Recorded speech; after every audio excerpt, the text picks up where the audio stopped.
ஓட்டு ஓட்டு ஓட்டு ஓட்டு வரான் பாரு வேட்டக்காரன் ஓட்டிக்கினே இருக்காரு 5 ரூபாய் பாட்டில் ஓட்டிக்கினே இருக்காரு பாட்டிலுக்கு 10 ரூபாய் அவ்வளவுதான் சம்பவம் தான் கம்ம ஓட்டு ஓட்டு ஓட்டு ஓட்டு ஓட்டு ஓட்டு வரான் பாரு வேட்டக்காரன். எப்படிக்கா இருந்தது இன்னைக்கு முதலமைச்சரோட வருகை? இன்னைக்கு ரொம்ப சூப்பரா இருந்துச்சு. நாங்க எல்லாமே எக்ஸைட் பண்ண மாதிரி இல்லை, அதுக்கு மேல செம்ம வைப்பு. ஆனா பாத்தீங்கன்னா குழந்தையில இருந்து எல்லாருமே நாங்க ஆர்வத்தோட பார்த்த மாதிரி அண்ணன் வந்து ஒரு கேஷுவலா சிஎம் மாதிரியே இல்லை, எங்கள ஒருத்தரா அண்ணனாவே வந்து அழகா பாத்துட்டு எங்க போக கையாட்டும் போது எங்களுக்கு அந்த எமோஷனல் வேற லெவல்ல இருந்துச்சுன்னா இந்த எமோஷன் எங்களால சொல்லவே முடியல. அந்த அளவுக்கு ஒரு எமோஷனல் இது பார்த்தோன்னே நல்லா அழுதுட்டு அண்ணனை பார்த்தோன்னே. அண்ணன் வந்து ஒரு கேஷுவலா இங்க வருவார், நாங்க நினைச்சு கூட பாக்கல. ஒரு சிஎம்க்கு எப்படி வருவாங்களோ அந்த மாதிரி கூட இல்லாம எங்கள ஒருவரா அண்ணன் வந்தாரு. எனக்கு ரொம்ப சந்தோஷம் தான். எப்படி இருந்து இன்னைக்கு பெரம்பூர் ஒரு திருவிழா மாதிரி இருந்ததுன்னா, ஒரு தேர் எப்படி வந்தா ஒரு பவனி வந்தா எப்படி காட்சி அளிக்குமோ அதை விட சூப்பரா இருந்துச்சுன்னா எனக்கு இன்னுமே எக்ஸைட்மெண்ட் தாழவே முடியல. அண்ணன் வந்தாரு போனாரு அப்படிலாம் சொல்லவே முடியல. அண்ணன் இங்க இருக்கிற மாதிரியே தான் இருக்கு. அண்ணன் போனாலுமே அந்த எக்ஸைட்மெண்ட் எங்களால தாழவே முடியல. அந்த ஒரு சந்தோஷம் எங்களுக்கு அதிகமாவே இருக்கு. இன்னைக்கு மாசம் ஒரு வாட்டி வரேன்னு அதை விட ரொம்ப சந்தோஷம் வேற எதுவுமே இல்லைன்னா ரொம்ப சந்தோஷம் எங்களுக்கு. அண்ணன் மாசத்துக்கு ஒரு வாட்டி வருது எங்களுக்கு ரொம்பவே சந்தோஷம் தான். விமர்சனம் பண்றாங்கல்ல மற்ற கட்சிக்காரர்கள், எப்படி பாக்குறீங்க ஆட்சி குறித்து? அண்ணா எல்லாரும் வருவாங்க விமர்சனம் பண்ணுவாங்கண்ணா. கோவிலுக்கே விமர்சனம் இருக்கும்போது அண்ணனுக்கு இருக்காது அண்ணா. எல்லாமே கடந்துதான் அண்ணன் வந்திருக்காரு. இனிமே ஜெயிப்போம்னா 5 வருஷம் இல்ல அண்ணன் காலத்துக்கும் இனிமே அண்ணன் தான் சொல்லியிருக்காரு. அது எப்படி நான் முட்டாள் முதலமைச்சர் ஆக முடியும்? அண்ணன் அவரு அண்ணனா என்னன்னு தெரியாதா? மக்களுக்கு எல்லாருக்குமே தெரியும். இங்க அந்த தங்கச்சிங்க எல்லாருக்குமே தெரியும் அண்ணன் எப்படின்ட்டு. நாங்க அண்ணனை நினைக்கவோதான் நாங்க சிஎம் ஆக்கி உட்கார வச்சிருக்கோம். அப்ப நாங்க முட்டாளா? மக்கள்கள் முட்டாளா? ஒரு சிஎம் ஆக்கி உட்கார வச்சிருக்கோம்னா சொல்லுங்க, நீங்க சொல்லுங்க, முட்டாளா அண்ணன்? முதுகெலும்பு இல்லாத முதலமைச்சர் அப்படின்றாரு. சட்டமன்றத்தை விட்டு எதுக்காக வந்து நாங்க தானே பேக் போனு, எப்படி முதுகு இல்லாம இருப்பாரு? அண்ணா சொன்னாரு கேட்டீங்கல்ல, என் மக்களுங்க இருக்கிற வரைக்கும் என்ன ஒண்ணும் பண்ண நாங்க இருக்கோம். அண்ணனுக்கு அவருக்கு பேக் போன் இல்லாம இல்ல, நாங்க எல்லாமே பேக் போன் தான். பொய்யர்னு சொல்றாங்க. அப்படியெல்லாம் ஒண்ணுமே இல்ல. பொய்யர் அப்படிலாம் வந்து இது வீண் விவாதம்லாம், இதெல்லாம் பேசுறதெல்லாம். அண்ணன் என்ன சொன்னாரு? உண்மையா மட்டும் எடுத்துப்போம், பொய்யானதை விட்டுருவோம். அண்ணன் பாலிசியும் நம்ம போவோம். அண்ணன் கொள்கை தான் நம்ம கொள்கை. ஆட்சி எப்படிக்கா இருக்கு? ரொம்ப சூப்பரா இருக்கு. எப்படி இருந்தது தளபதி வருகை? எங்களுக்கு சுத்தமா ஸ்பேஸே இல்ல. நாங்க ரொம்ப கஷ்டப்பட்டு நின்றுட்டு இருந்தோம். ஒரு 4 hours வெயிட் பண்ணி பாக்குறோம். இது ஒன்னும் சும்மா வந்து அவர் வராருன்றதால வந்து பாக்கல. மத்த கட்சிக்கு வந்து 200 ரூபாய் கொடுக்குறாங்களே அந்த மாதிரி வந்து கியூல நின்று நாங்க லைன்ல வரல. அவர் ஃபேஸ் லைட்டா நாங்க பாக்கலனா கூட 4 hours வெயிட் பண்ணி அவ்வளவு கஷ்டப்பட்டு நாங்க இந்த கை காட்டு வரான்ட்டு நின்று பாத்துட்டு போனோம். காட்டினாரே. எப்படி இருந்தது வைப்? ரொம்ப உள்ள இருந்து ஒரு மாதிரி பண்ணுதே வைப். இன்னைக்கு பெரம்பூர் எப்படி இருந்தது? பெரம்பூரே ஒரு மாதிரி ஃபயரா இருக்கு. ஆட்சி எப்படி இருக்கு இந்த 2 மாசம்? ஆட்சி ரொம்ப சூப்பரா இருக்கு. ரொம்ப சேஃப்டியா ஃபீல் பண்றோம். நான் போற இடம்லாம் நாங்க நிறைய பியூட்டிஷியனா இருக்கேன், மேக்கப் ஆர்டிஸ்ட். தனியா வந்து எந்த ஒரு பஸ் ஸ்டாண்ட்ல கூட என்னால போக முடியாது பிஃபோரா. இப்போ ரொம்ப சேஃப்டியா ஃபீல் பண்றேன். எங்க போய் நின்றாலுமே வந்து போலீஸ் ரவுண்ட்ஸ்லயே இருக்காங்க, எனி டைமும் ரவுண்ட்ஸ்ல இருக்காங்க. ரொம்ப ஹாப்பியா இருக்கு. இது அப்படியே கண்டினியூ ஆகணும். எப்பயுமே இவரே தான் இருக்கணும் சிஎம்மா. அவர் லைஃப் எண்டு வரையும் சிஎம்மா தான் இருப்பாரு கண்டிப்பா. எப்படிக்கா இருந்தது தளபதியோட வருகை? ரொம்ப எக்ஸைட்டடா இருக்கு. அவர் வந்தது நான் எதிர்பார்க்கல, இவ்வளோ ஒரு கூட்டம் வரும் அப்படின்னு சொல்லிட்டு. பிரச்சாரத்துக்குமே நாங்க வந்திருந்தேன். ரொம்ப சந்தோஷமா தான் இருக்கு அவர் வந்தது. இன்னும் ஒண்ணு, 2 பேருக்கும் ஒரே கலர் ட்ரெஸ் போட்டு வந்திருக்கோம். இது ஒரு கோயின்சிடென்ட் தான். நான் எதிர்பார்க்கல 2 பேருமே ஒரே கலர் ட்ரெஸ் போட்டுட்டு வருவோன்னு. ரொம்ப சந்தோஷமா இருக்கு. பேசிட்டு தானே இருப்பான், அதனால அவங்களுக்கு என்ன பிரச்சனை? லைக் அவங்களுக்கு என்னன்னா, இப்ப வந்து இந்த மாதிரி பேசினாதான் அவங்களுக்கு வந்து பப்ளிசிட்டி ஆக முடியும், ரீச் ஆக முடியும் அப்படின்றது இதை கத்து வச்சுக்கிட்டாங்க. அதனால அந்த ஜென்சின்ற ஒரு கொண்டு வந்து ரூமர்ஸை கிளப்பி ட்ரோல் பண்ணி இந்த மாதிரி பண்றாங்க. ஸோ அதனால வந்து அவங்களுக்கு தான் லாஸ். அவங்க பேச பண்ண தளபதி உயர்ந்துட்டே தான் போவாரு. அதனால சொல்றதுக்கு ஒன்றும் கிடையாது. அவங்க சும்மா ஜோக்கர். அவங்க வந்து அவங்க எதுக்கு பேசுறாங்க? அவங்க வந்து எப்படின்னா, இப்ப அவங்கதான் இப்ப இடைத்தேர்தல் வரப்போகுதுல 6 மாசத்துல, அதுக்காக வந்து அந்த மாதிரி பேசி மட்டம் தட்டி அந்த இடைத்தேர்தலை ஜெயிக்கலான்னு பாக்குறாங்க. வாய்ப்பே இல்ல. கொளத்தூர்லயே தோக்க வச்சாரு நம்ம தளபதி.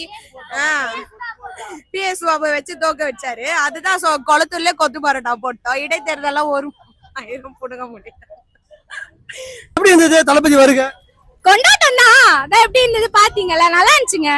எப்படி இருந்தது? அவர் வரும்போது எப்படி இருந்தது வைப்பு? அதான் ரொம்ப எமோஷன், ரொம்ப இதுவா இருந்துச்சு. எமோஷன் கலந்த ஒரு சந்தோஷமா இருந்துச்சு. எதிர்கட்சி விமர்சனம் பண்றாங்க, எப்படி பாக்குறீங்க? அவங்க 1000 சொல்லிட்டாங்க, எங்க தளபதி கரெக்டா வராரா, அவரோட வேலையை செய்யறாரா, அவர் பட்டன் போறாரு, என்னது நம்ம மக்களுக்கு எல்லாம் நல்லது செய்யறாரு, எல்லாமே செய்யறாரு, அது போதுமே. ஆனா மக்களுக்கு நல்லது செய்ய முடியாது அப்படின்னு சொல்றாங்க. யார் சொன்னா? அவங்க செஞ்சாங்களா? இதுக்கு முன்னாடி இருந்தாங்களா? அவங்க செஞ்சாங்களா? ஒண்ணுமே செய்யல. அப்புறம் அவங்க எல்லாம் பேசக்கூடாதுங்க. சட்டமன்றம் பேசி நாங்க பேசும்போது எழுந்து ஓடிட்டாரு. அதான் ஏன் ஓட்டாரு பயம். அதான் அந்த ஒரு வார்த்தை, அந்த பார்ட்டி ஃபண்ட்ன்ற ஒரு வார்த்தையாலே எழுந்து ஓட்டாங்க. உண்மையா சொன்னா குத்தமுள்ள நெஞ்சுதான் குறுகுறுக்க செய்யும் சொன்னாரா தளபதி? அதான் குறுகுறுக்குது, அதான் எழுந்து ஓட்டாங்க, வேற ஒண்ணுமே இல்ல. ராசா முட்டாள் முதலமைச்சர் என்று குறிப்பிட்டிருக்காரு, உங்க கருத்து என்ன? அவங்கதான் முட்டாளு, அவரு முட்டாள் கிடையாது, அவங்கதான் முட்டாள். அவரு நல்ல ஆட்சி தான் நடத்துறாரு, நல்ல ஆட்சி நடத்துறாரு. நாளைக்கு என் பேர பிள்ளைங்க எல்லாம் பெருசானா கூட ஒரு போதை பழக்கம் இல்லாத நல்ல பிள்ளைங்களா வளரும். அதுக்கு அவரு உதாரணம்.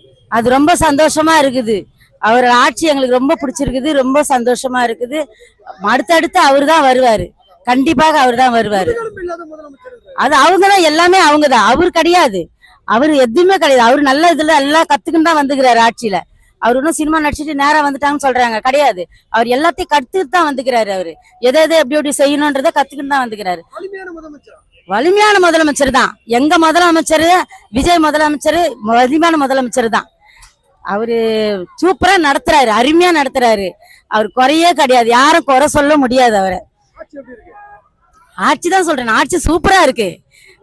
சூப்பரா இருக்கு, நல்லா இருக்கு. நாளைக்கு என் பேர பிள்ளைங்களாம் நல்ல ஒழுக்கமா வளருவாங்க. அது எங்களுக்கு ஒரு பெரிய சந்தோஷம். எங்களுக்கு இப்ப இலவசம் எல்லாம் கொடுக்க தேவையில்ல. இலவசம்லான்றது தேவையே கிடையாது. இலவசன்றதுல என் பிள்ளைங்க வளரணும், இருக்கிற பிள்ளைங்க நல்ல பிள்ளைங்களா வளரணும். அங்கங்க குடிச்சிட்டு படுத்துட்டு இருப்பாங்க, அதெல்லாம் இல்லாத சந்தோஷமா இருக்கிறாங்களா? அது இல்லாத நாடு இருக்கணும். நம்ம நாடு குடி இல்ல, போதை பழக்கம் இல்லைனாவே எல்லாருமே பணக்காரங்க தான். எல்லாமே எல்லா வீட்லயும் எல்லாம் இருக்கும், பணக்காரங்க தான். தெரியுதுங்களா? அதுதான் எனக்கு முக்கியமா, எனக்கு அதுதான் தோணுது, வேற ஒண்ணும் இல்லை. எனக்கு நல்ல ஆட்சி நடத்துறாரு சூப்பரா விஜய். கொஞ்ச நாள் டைம் கொடுக்கணும் அவருக்கு. உடனேவெல்லாம் பண்ணி முடியாது. இன்னைக்கு கல்யாணம் பண்ணி நாளைக்கு எல்லாம் புள்ள பெத்துக்க முடியாது, தெரியுதுங்களா? ஒரு வருஷம் ஆகணும் இல்ல புள்ள பெத்துக்க. அது மாதிரிதான் இதுவும். கண்டிப்பா அவரு எல்லாம் நடத்துவாரு. இந்த ஒரு 6 மாசம் 1 வருஷத்துல எல்லாமே மாறும், எல்லாமே நடத்துவாரு.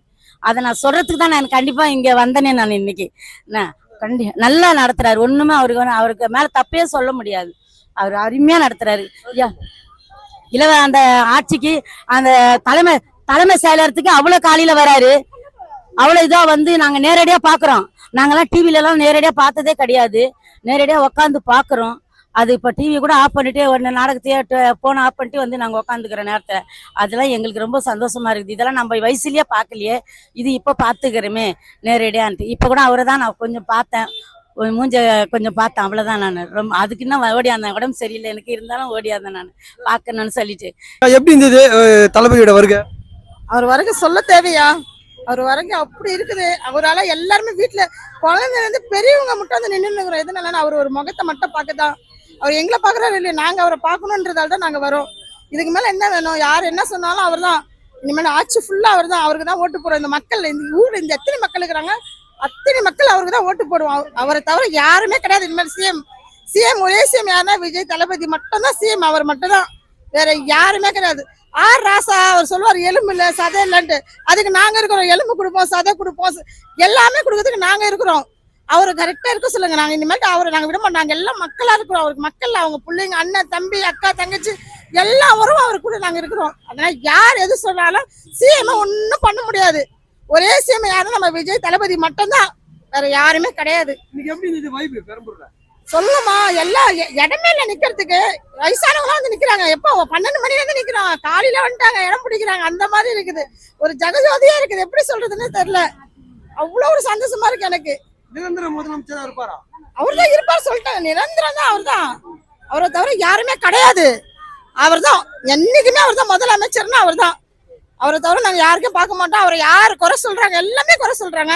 அவர் எவ்வளவு படிப்படியா முன்னுக்கு வந்துக்கிறாரு பாத்தீங்களா? 2 மாசத்துல எவ்வளவு மாற்றம். அப்போ அவர் இருந்தாருன்னா எவ்வளவு மாற்றம் கிடைக்கும் மக்களுக்கு. நாங்க சொல்ல தேவையில்லை, எல்லாருக்கும் தெரியும். மக்கள் எப்படி இருக்கிறாங்க ஊருக்கு எல்லாருக்குமே தெரியும். அதனால பயம் இருக்கிறவங்க அவருக்கு இது சரியில்லை அது சரியில்லைன்னு எல்லாம் பயத்துல பேசுறவங்க தான். நான் இவங்க அவங்க குறையா சொல்ல. அவர் அவ்வளவுதான் எங்க வீட்டு பிள்ளை மாதிரி. அவர் அவ்வளவுதான் முடிஞ்சு. அதெல்லாம் கேவலம்னா முன்ன இந்த எம்எல்ஏ மாதிரி இல்ல அவரு அப்படித்தான் அப்படின்னு லோக்கலா பேசுவாரு. ஒரு மரியாதை இல்ல பொண்ணுங்க கிட்ட, ஒரு லேடிஸ் கிட்ட டீசெண்டா பேச தெரியாத எம்எல்ஏ எல்லாம் இந்த ஆபீஸ்ல இருந்தாரு. இருந்த எம்எல்ஏ ஆபீஸ் குடிகார ஆபீஸ் சொல்லுவாங்க, அந்த மாதிரி ஆபீஸ்.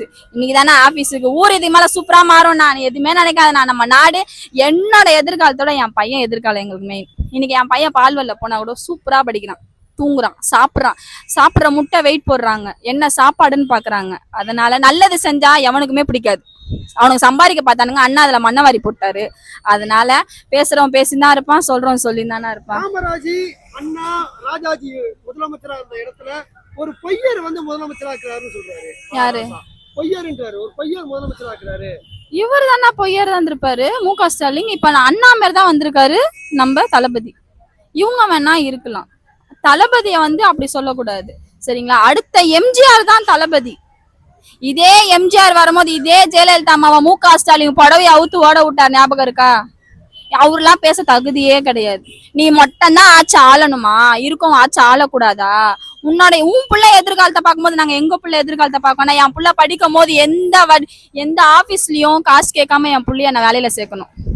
லஞ்சம் ஒரு ஹாஸ்பிட்டலுக்கு போனா 100, கீழே இறக்குனா 100, மேல போனா 100, ஒரு வேலை கேட்டா 10,000 5,000, ஒரு ரேஷன் கார்டு கேட்டா 10,000 கொடுங்க, ஃபுல்லா கார்டு குத்துறோன்றாங்க. இதெல்லாம் எதுக்கு? தானா வரத செய்யலாமே, வரது வரட்டும்ண்ணா, போறது போட்டோம்ண்ணா. ஆனா எங்க அண்ணன் தானா, எந்த வருஷமா இருந்தாலும் எங்க அண்ணன் சாவர இருக்க, எங்க அண்ணன் தானே சிஎம். அதெல்லாம் கலையாதுண்ணா, கனவு காண்றாங்க. அவர் கனவு காண்டுவார். மக்கள் மனசுல இருந்து அவர் இன்னும் பாசத்தை வச்சிட்டாரு தளபதி. சான்ஸே கிடையாது. இருக்க பாதி கலைஞல் வந்து பாத்தீங்கன்னா அவங்க சீட்ல தான் கலையும், எங்க இதுல கலையாது. இன்னைக்கு எல்லாரும் மனசுல பச்சை குழந்தை மனசுல கூட சிஎம் சொன்னா யாரு கேட்டா விஜய் மாமான்னு சொல்லும். சான்ஸே கிடையாது. அவங்க எல்லாம் போற சீட்டு வாங்கி போற கேஸுங்கெல்லாம் பேச தகுதியே கிடையாது. என்ன செஞ்சுட்டாங்க அவங்க? இப்பெல்லாம் பேசுறாங்களே, என்ன செஞ்சாங்க நாட்டுக்கு சொல்லுங்க? என்ன செஞ்சாங்க? எதுவுமே செய்யலையே. என்ன செஞ்சுட்டாங்க அவங்க? ஒண்ணுமே செய்யல.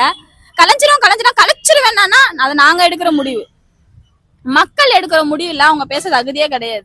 நாங்க தேர்ந்தெடுத்திருக்கோம், நாங்க தான் கஷ்டப்பட்டிருக்கோம் எங்க அண்ணா வரணும்ட்டு சரிங்களா. இதே 2000 ரூபாய் குத்தாங்கோ, மு.க. ஸ்டாலின் கட்சியில 2000 ரூபாய் குத்தாங்கோ. நான் என் வீட்டு வாசல்ல குத்தாங்க, போலீஸ்காரங்க வர வச்சு ஏன் காசு குத்து ஓட்டுவாங்கன்னு கேட்ட ஆள் நானு. விட மாட்டேன், யாரு வேணா பாருங்க. என் வீட்டு வாசல் நின்று காசு குத்தி ஏன் ஓட்டு வாங்குறேன்னு சொல்லிட்டு நிக்க வச்சு கேட்ட ஆளு.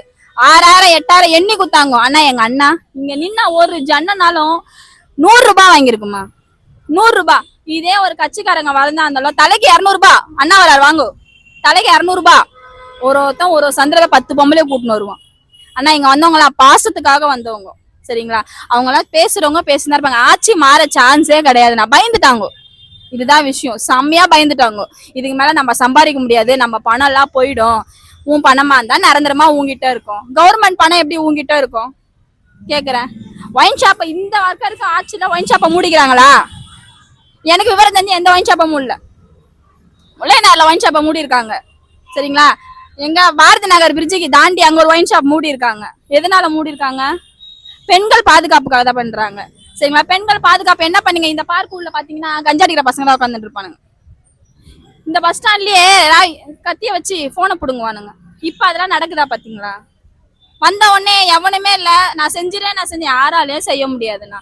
அவரோ ஒரு மனுஷன் தான். நீங்க அவருக்கு எவ்வளவோ பண்ணீங்க, ஃபேமிலிய பண்ணீங்க, என்னென்னவோ பண்ணீங்க. ஆனா அதெல்லாம் மீறி வந்திருக்காரு சரிங்களா.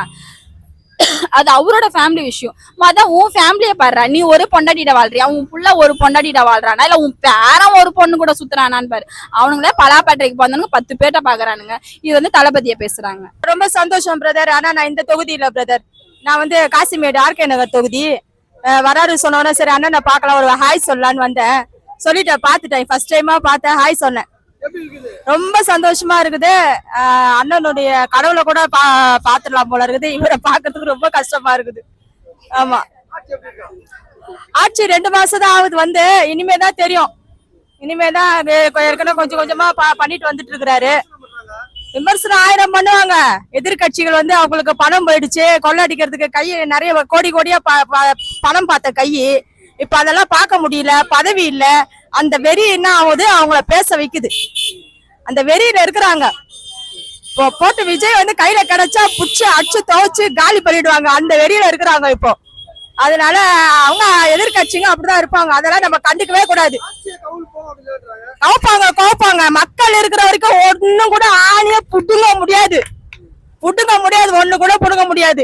அவங்க கத்திக்கிட்டே கிடக்க வேண்டியது. ஆட்சியை கிழிப்போம் எடுப்போம் நாங்க வருவோம்ட்டு சுத்தமா வர முடியாது. மக்கள் இருக்கிறோம். மக்கள் பவர். மக்கள் பின்னாடி இருக்கிறாங்க. விஜய் தளபதி பின்னாடி. எப்படி இருந்தது முதலமைச்சர் வருக? நல்லா சூப்பரா இருந்துச்சு. ரொம்ப சந்தோஷமா இருந்தது. நாங்க எல்லாரும் வந்து பார்த்தது. எல்லாம் பாத்தீங்களா முதலமைச்சர்? பார்த்தோம். கை காமிச்சாரு, பார்த்தாரு, நாங்களும் கை காமிச்சோம். சூப்பரா இருந்துச்சு. அலுவலகத்துக்கு வந்திருக்காரு பெரம்பூர்ல. எப்படி இருக்கு நீ? எங்களுக்கு இப்ப ஏதாச்சும் ஒரு பிரச்சனை அப்படின்னா நாங்க தாராளமா வந்து அவர்கிட்ட மனு கொடுக்கலாம், நேரடியா பார்க்கலாம், எல்லாமே பண்ணலாம். அதுக்காக எப்படி இருக்கு ஆட்சி? 2 மாசம் ஆச்சு. நல்லா இருக்கு. ரொம்ப சூப்பரா இருக்கு. மாற்றம் ரொம்ப நல்லா இருக்கு. ஏன்னா ஃபர்ஸ்ட் இருந்த ஆட்சியில வந்து அந்த மாதிரி இருக்காது. நம்ம டைரக்டா எதுவும் பார்க்க முடியாது, பேச முடியாது, நம்ம குறைகளை கூட நம்ம சொல்ல முடியாது. கேட்டா அப்படியே கம்முன்னு சைலண்டா போயிடுவாங்க. இப்ப எந்த ஒரு இதுவா இருந்தாலும் திடீர் ஆக்ஷன் எடுக்கிறாங்க. இப்ப எல்லாமே ஆக்ஷன் எடுக்கிறாங்க. ஒரு விஷயம் இப்ப ஏதாவது ஒரு மிஸ்டேக் இருந்தா கொஞ்சம் பயப்படுவாங்க. ஆனா இப்ப யாருமே வந்து எதையாவது பிரச்சனை இருந்தா கூட தைரியமா ஃபேஸ் பண்றாங்க, தைரியமா சொல்றாங்க வெளியே. இதுக்கு முன்னாடி ஆட்சியில யாரும் வந்து தைரியமா சொல்ல மாட்டாங்க, எங்களுக்கு இது வேணும் அது வேணும், இந்த வசதி இல்ல அந்த வசதி. யாருமே இது வரைக்கும் எதுவுமே வெளியே வந்து சொன்னதில்ல தைரியமா. ஆனா இப்போ எங்க அண்ணன் வந்ததுக்கு அப்புறம் எல்லாமே வந்து தைரியமா பேசுறாங்க வெளியே. கரூர் ஆட்சி எப்படி காட்டுது? சூப்பரா இருந்தது. கரூர் பேச்சு நல்லா பேசியிருந்தாங்க. பதிலடி கொடுத்தாரு. அவங்க ராசா வந்து விமர்சனம் பண்ணிருக்காரு. முதுகெலும்பு இல்லாத முதலமைச்சர் சொல்லிருக்காரு. அவர் வந்து அந்த மாதிரி பேசக்கூடாது, ஆனா பேசியிருக்காரு. அதுக்கு பதிலடி நாங்க கொடுப்போம் கண்டிப்பா. எப்படி இருந்தது முதலமைச்சர் வருக? முதலமைச்சர் வருக எல்லாருக்குமே ரொம்ப நல்லா இருந்தது. அவர் எங்களுக்கு ஒரு நம்பிக்கை கொடுக்குற மாதிரி எல்லாமே கொடுத்துட்டு போயிருக்காரு. எங்களுக்கு ஒரு நம்பிக்கை கொடுத்துட்டு போயிருக்காரு. இதுக்கப்புறம் பெரம்பூர் தொகுதி நல்லா இருக்கும், உங்களுக்காண்டி எல்லாமே செய்வேன்ற மாதிரி எல்லாமே சொல்லிட்டு போயிருக்காரு. அலுவலகத்திலிருந்து வந்திருக்காரு உங்க பகுதிக்கு. எப்படி இருந்தது? முதலமைச்சரா வந்திருக்காரு. எங்களுக்கு ரொம்ப சந்தோஷமா இருக்குங்க. முதலமைச்சரா வந்ததும் சரி, எங்களுக்கு அண்ணனா வந்ததும் சரி, எங்களுக்கு ஒரு நண்பனா வந்ததும் சரி, எங்க அண்ணன் வந்து திறந்துட்டு போயிருக்காரு. இதுக்கப்புறம் மாசம் மாசம் வந்து எங்களை வந்து பாக்குறேன்னு சொல்லியிருக்காரு. எங்களுக்கு ஒரு நம்பிக்கை இருக்கு. இங்க இருக்க உள்ள சட்டவிரோதமான செயல்கள் கம்மி ஆகும், மற்ற விஷயங்கள் போதைப் பொருள் தடுப்பெல்லாம் வந்து இங்க கம்மியாகும்ன்றது எங்களுக்கு கொஞ்சம் ஒரு நம்பிக்கை கொடுத்துருக்காரு. விமர்சனம் பண்றாங்க எதிர்கட்சி, எப்படி பாக்குறீங்க முதலமைச்சர்? அவங்களால ஏத்துக்க முடியல சார். அவங்க இருந்த வரைக்கும் எல்லாத்துக்கும் பர்மிஷன் கொடுத்துட்டாங்க. தீய சக்தி வந்து கெட்ட விஷயத்துக்கு எல்லாத்துக்கும் பர்மிஷன் கொடுத்துட்டாங்க. இப்ப நல்லது செய்யறத வந்து அவங்களால ஏத்துக்க முடியல.